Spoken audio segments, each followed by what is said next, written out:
reaction at the pin A and the normal force at the smooth pin B on the curve. So first, we determine the reaction of each forces. So this is our Ey, and this is also our Dx. And this is also our ND forces. And also it's Fy.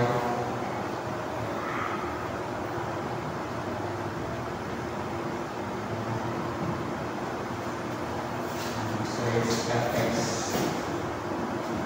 And for these forces, this is Fx. And this is also Fy. So Fx was 600 cos 30 and Fy 600 sin 30. And for these forces, Fy is since ang atong angle nila is 30, opposite po nila so 30 po din siya. So kining align is 90. So 90 minus 30 so 60.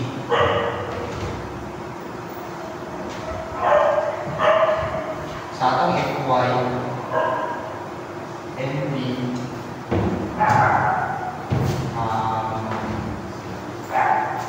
sin 60. And ang ato ang Fx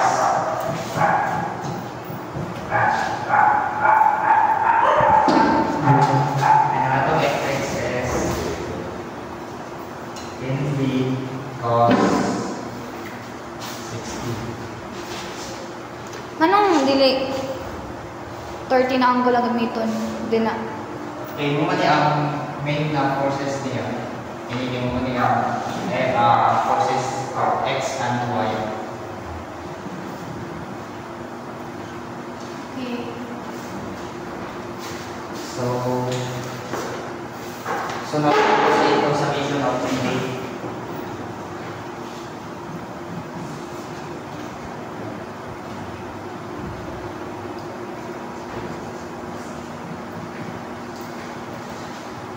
So ND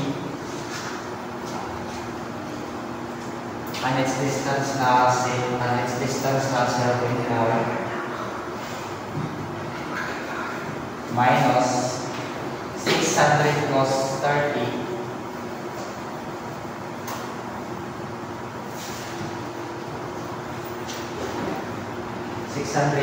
30 and its distance na triangle nito kuning Dx and Dy Fx Dy.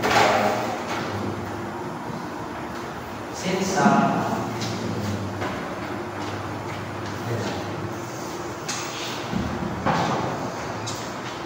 since 30 degrees ang naadari ang angle, yes, ang kini na distance is 0.4 plus 0.4 is 0.8.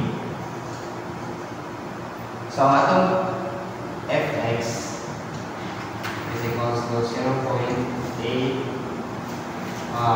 adjacent man siya, so cos 30. Ang atong Fy is 0.8 sin 30. So 600 cos 30, ang yating distance na makuha sa pagtulog is ang Fy times 0.8 cos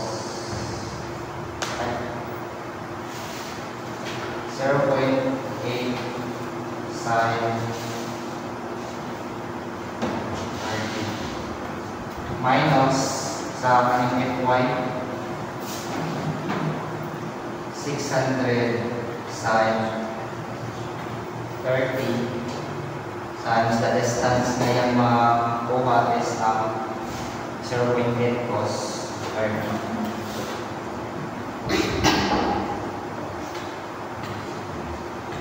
cos to 0.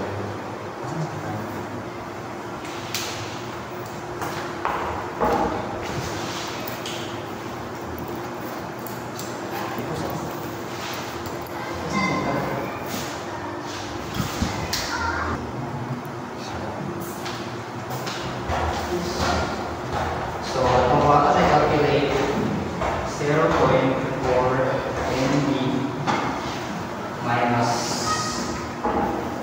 600 cos 30 ND sin 30. So, negative 200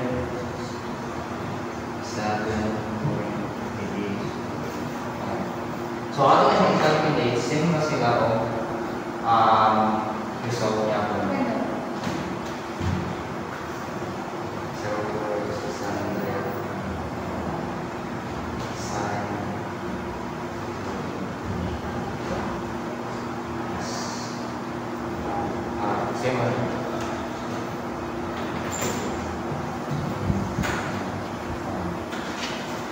So,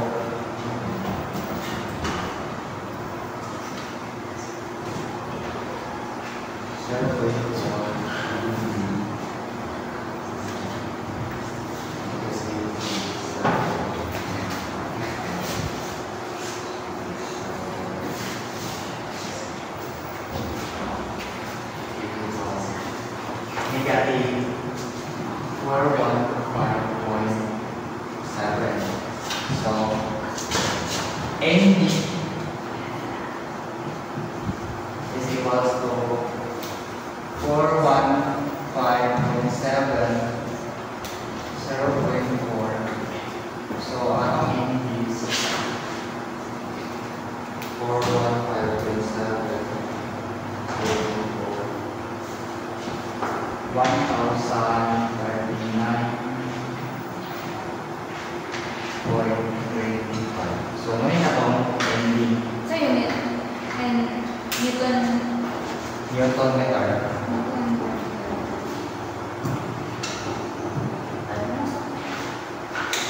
So, now we can proceed our summation of Fx. So, summation of Fx is equals to 0. So, negative x minus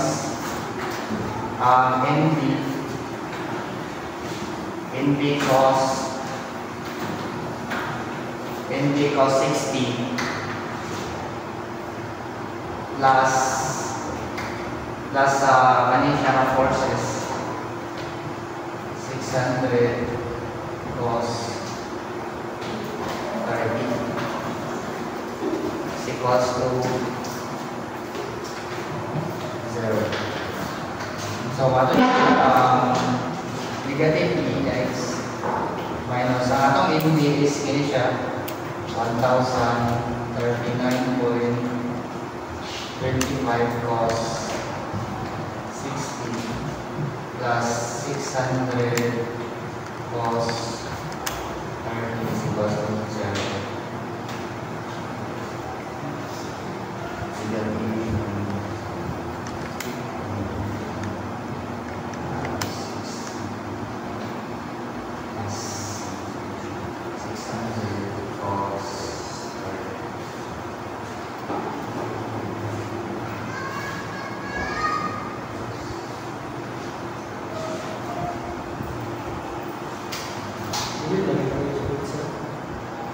So, negative EX minus 519.62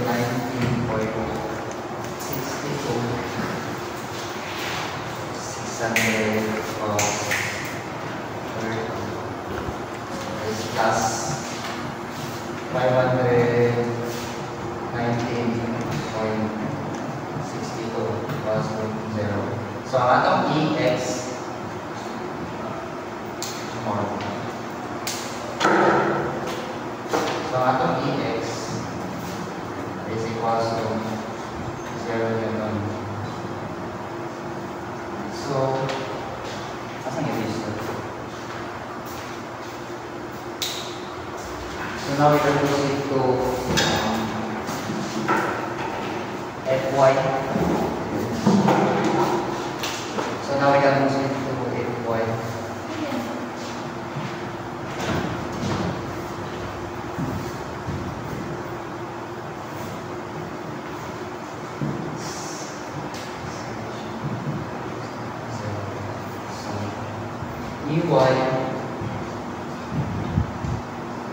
EY plus ini siya na forces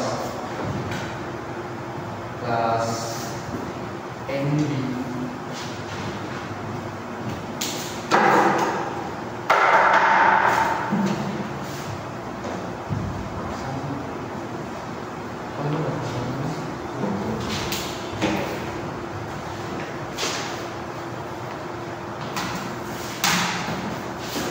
NB sin 60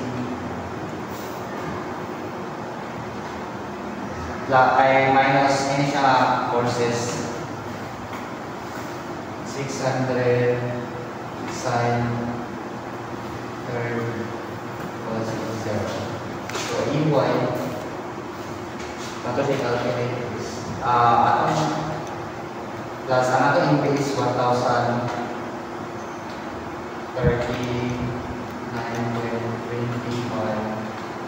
sin 600 sin 30 equals to 0.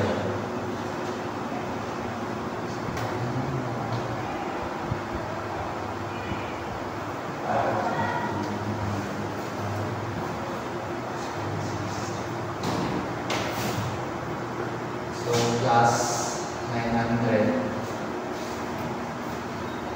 600 sin 30. So minus 300. So ang atong EY is negative 600. So atong siya i-transpose. So EY is equals to positive siya. Positive 600. So atong siya i-transpose to negative 600 Newton. So, may negative man siya. So, mali ang atong assumption na mataas o low siya.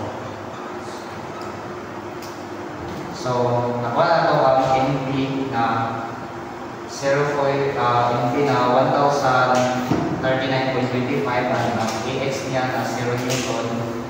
Tapos, ang EY na 600 Newton. Yeah, kita. Good day everyone. Today we will solve another problem which is determine components of the support of reaction at fixed support A to the undelivered B. So since we have a fixed support, there will be three reactions which are AY. And since our force is go downward, this would be going left, and we have also a moment of A. So we need to consider our force first. So for our force, this would be our X component and this would be our Y component. So if we plot it,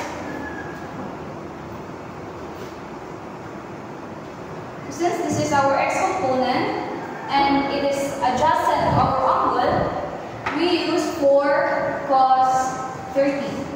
And since this is our Y component, which is at siya sa angle, this would be 4 sin 30. So to get our f of x,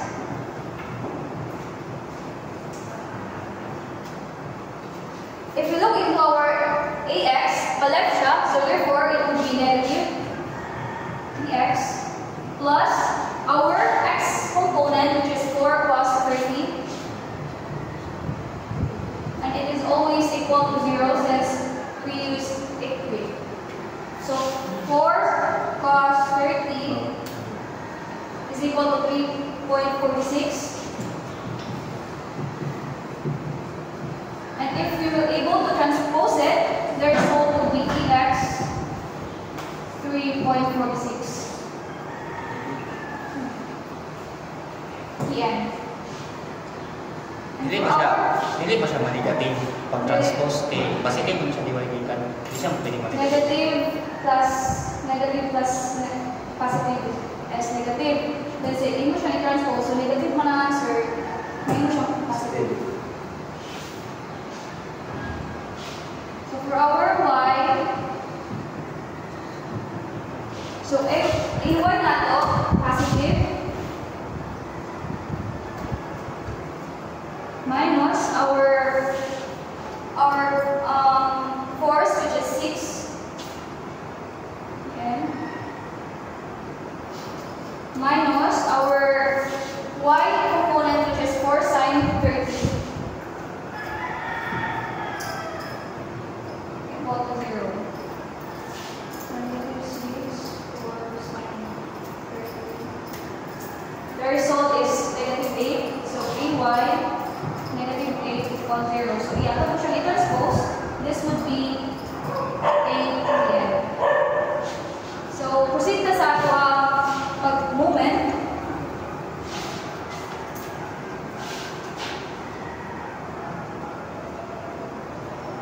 So since we have a free reaction and nakuha na po natin ang AY and AX, wala na lang ang MA. So i-consider kaya po natin ang MA minus the 6 force multiplied by the distance na iyang nalagyan.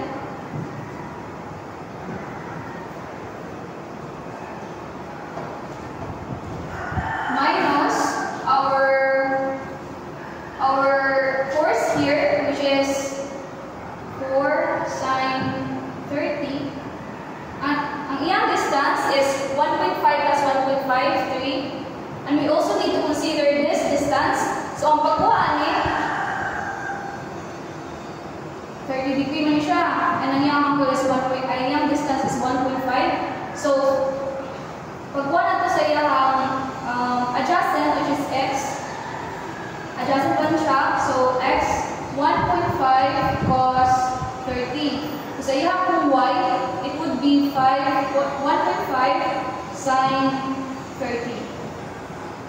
So, 4 sine 30, multiply ito sa iyang distance ng magian, which is 1.5 cos 30 minus 4 cos 30, and it is being multiplied to our distance, which is 1.5 sine 30 equal to 0. Ato siyang i-calculate.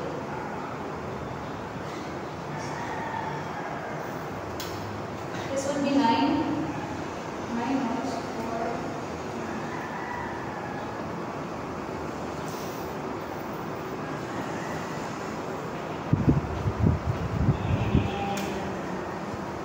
This would be 8.60 minus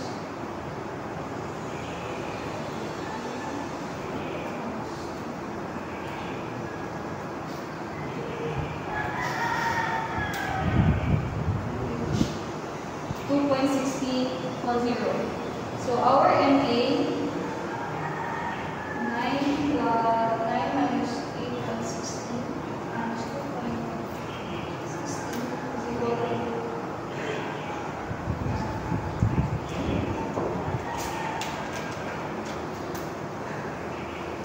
20.2 equals 0. And if we able to transpose it, the final answer is MA is equal to 20